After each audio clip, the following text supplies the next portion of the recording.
Hey guys, I'm here with another indie deck profile, and this is a cool one. You want to introduce yourself? Yeah, so my name is Charles Morton. I'm from the Kentucky region, striving from Lexington, Kentucky. So shout out to my guys out there. So today I decided to play a fun deck. I already had my invite, and so I got 33rd today.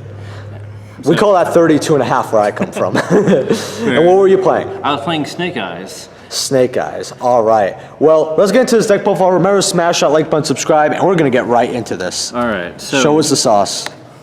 I played the 2 Flamberg, and I'll explain that in just a second. All right. So for your starters, you'll do the Ash.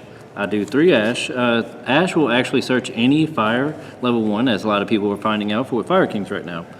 For this deck, right now, I am pulling directly off of his search is Birch. Birch will allow himself to be special summoned. While you have another card on field face up, you can target him, summon that, and then you can get a combo going. Because you can immediately combo with him, which is Oak, which I play 2 of. And then Oak will actually get you a Birch and then go into your Flamberg. Yep. Flamberg can then go, you can link him off with any other cards you have, and then he will get you 2 more cards on token. He can make a Appaloosa with 4 without issues. Wow. And so it's really consistent for that part. And then there's a lot of support that actually support these guys.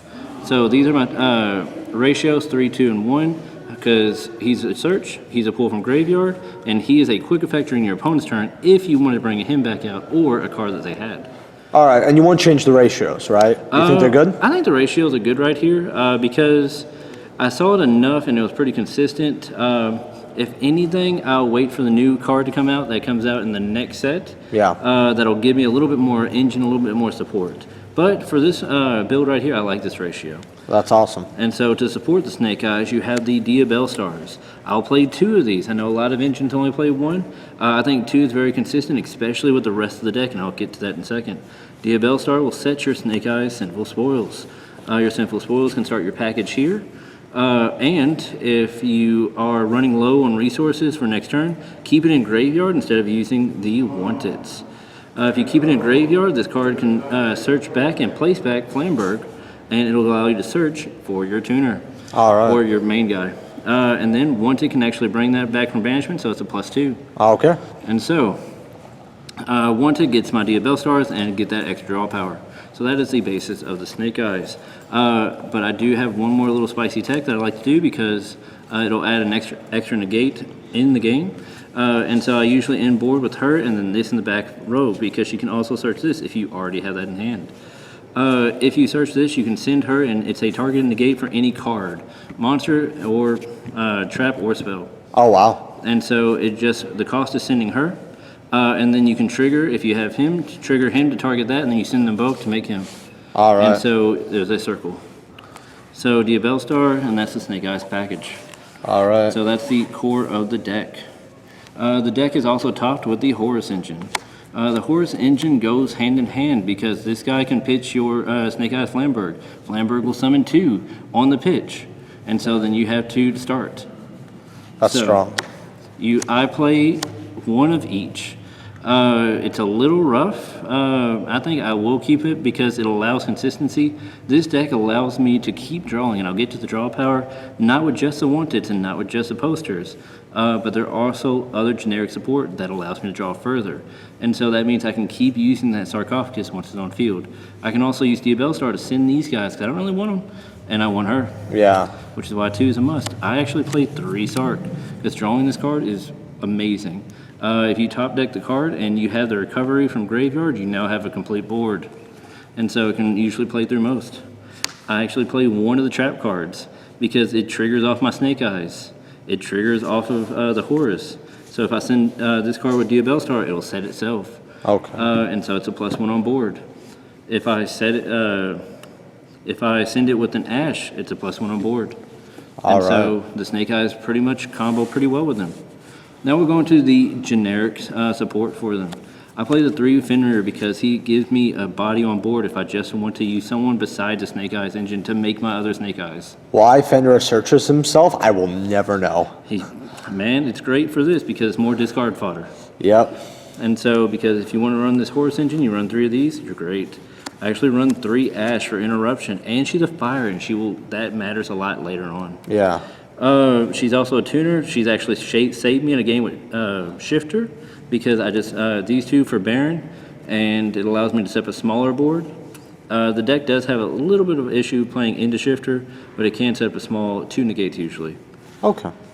And so this is searchable from your Snake Eyes. Oh, and Ash. that's a fire too. It is. He is searchable, and you can place him off of your Snake Eyes spell that Diabolostar will search. So you can immediately summon him. That matters a lot later. Kurikara is searchable with Snake Eyes Ash. Man, that ulti looks so gorgeous right there. I love how ulti Kurikara looks. I really hope we don't get new ulti technology for OTS 24 and they keep it like this. So, and then for the main fire support, Fire Recovery. Fire Recovery allows me to pitch the Horus cards. It allows me to pitch Flamberg and target a fire and graveyard to special summon it. I can target the Jet Synchron or I can target Flamberg itself. If I send Flamberg off of this, it does trigger. And so I get 2 more on board from Flamberg. And so there's a lot of rotation. Yeah. Also, if I send this to graveyard for a Horus card, this is my return 3 fires from graveyard or banished, I believe. No, this one is just graveyard. I was gonna say, if it's banished too, there's no way. So I usually cycle my Ashes, Yeah. ironically, and I cycle the Kari, and then my Flamberg. You have to cycle Flamberg. Once he's in graveyard, you need to get him back as soon as you can. Yep. I played the 1 called by for general hand traps, and I played 3 Imperms. All right. And so 3 Imperms come up against the Centurions and also the Ashes. I mean, Centurion expected a much larger presence, and it just wasn't here today. Yeah, I didn't expect Citron to have that large of a presence either. I mean, there were people playing it for sure. So, Imprim's not even that bad as a 6 card. so this is a 40 card build here. This is the main deck. And now we'll get into the extra deck because this is where things get a little strange. A little strange, okay. And so we'll play the Link Kribo. Yep, standard. Link Kribo allows you to dodge if they try to imperm your cards because it's a quick tribute. And then you can use your other Snake Eyes card to then continue your Snake Eyes play. Yeah. And so it can avoid a lot of negates for no reason. Oh yeah, if it's already going to give us to you. I love that card, and I love Anima so much. Anima just for that general take, man. It's a bait for negate because they have to.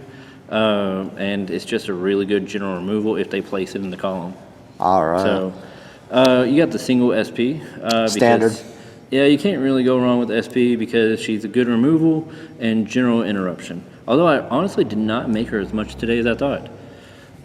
I had the IIP to support the SP. Yep. And so with the IIP, I also play the small Nightmares. So these two has came up because he helps me clear board using him to point to him. And I just get that free draw and pop. Also cycling the Horus engine again. All right. Or the Snake Eyes for that matter. She is probably the best because Flamberg gives me so many monsters on board, I can make her with a lot of protection. And I can use her to 0 for other cards. So, for instance, I'll play one of him. So this card I can also make with my Snake Eyes engine. This really helped against a Unchained matchup. Every time they summoned and Unchained and they didn't have a quick effect, I returned it to their hand. So it stopped a lot of their plays. Him for general recovery, because once your Horus cards or your Snake Eye Flamberg, he is an 8. You can toss 3 and draw 3. Thrice per turn is a wild thing to read on a Yu-Gi-Oh card. He also, unfortunately, I will say he did win me a game in time because I was still comboing and I forgot that he does burn. So I did get the win in that because of the burn. Yeah, it's a good time card as well. My extender for the extra deck is Zombie Vampire. You send 4 and you pick up. This starts all your Snake Eyes, starts your Horus engine, and it gets your spells and traps to start, or spells and traps engraved to start recovering. So then you can start recycling again and drawing more. You have your Hope Harbinger. Hope Harbinger is usually one of my inboard pieces because he protects her until 0, because he can redirect attacks. Negate a spell is nice too. And negate a spell, yes. It also equips for the Unchained matchup. Yeah. So if they try to activate their Unchained spell. Formula Synchron has been probably one of the more valuable cards in the deck because it allows me to draw and go into Baron. Because Formula Synchron is easily made with Jet Synchron. Yep. You have the General Baron. Yep. For that play. You have the Borolo Dragon. Borolo will target any of your links and allow you to go into it. He's made with the Jet Synchron and either the Fenrir or the Bellstar. Now, what's this last card? This last one is Virtual World. So I'm not going to try to say the rest of his name. I just call him Shen, I think. So he is my extender for Flamberg. Flamberg can recover non-Snake Eyes fire monsters. So he can recover my Jet Synchron.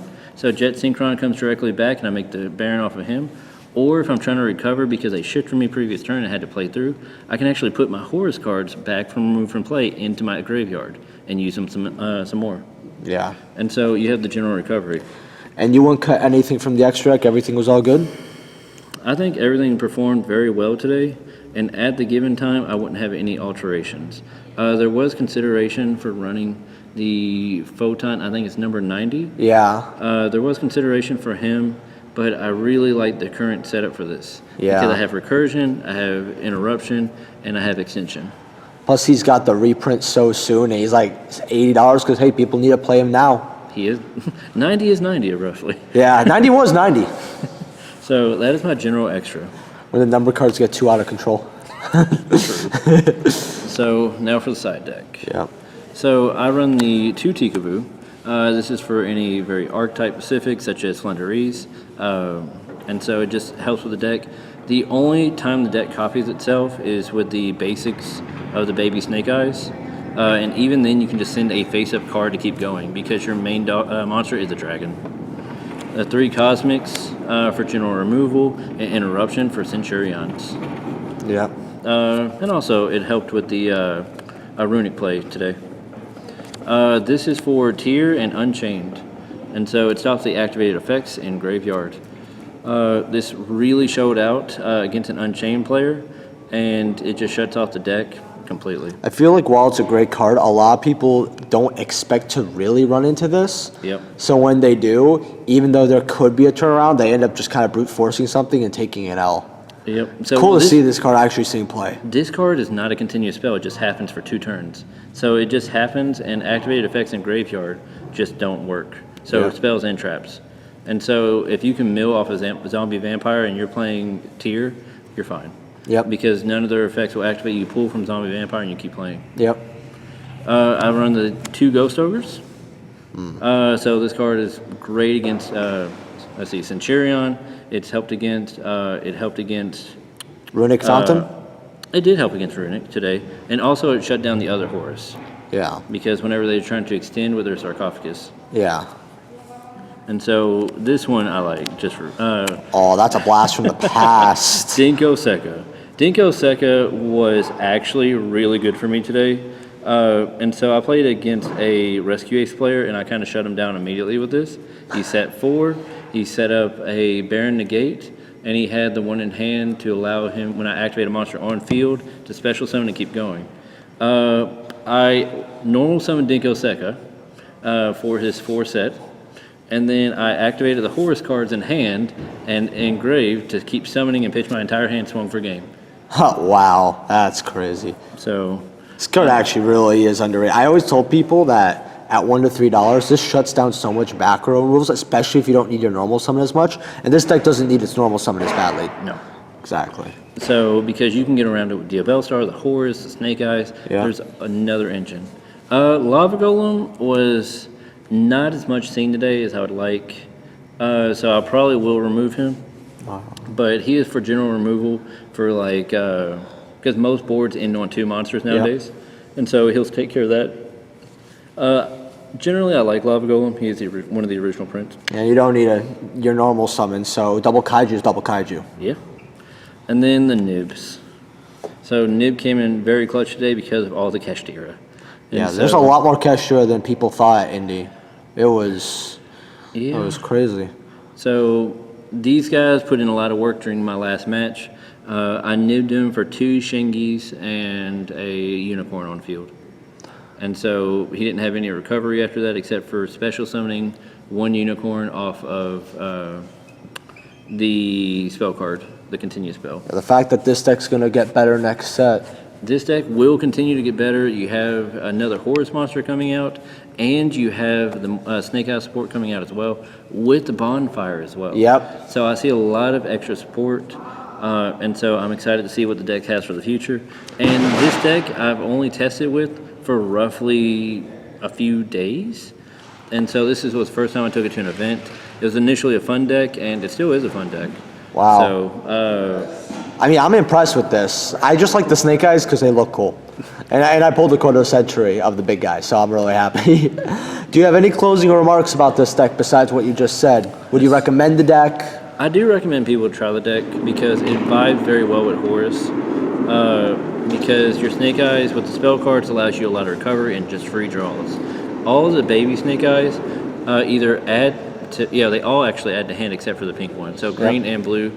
Green can either summon or add to hand, and so from graveyard. And so it helps you whenever you're under draw, which I actually did today. Well, that's awesome. Well, hopefully you guys enjoyed this deck profile. Leave a like and subscribe, all that. Hopefully you guys enjoy me seeing more deck profiles from me. Sorry if the camera's a little shaky. I'll see you guys in the next video. Peace.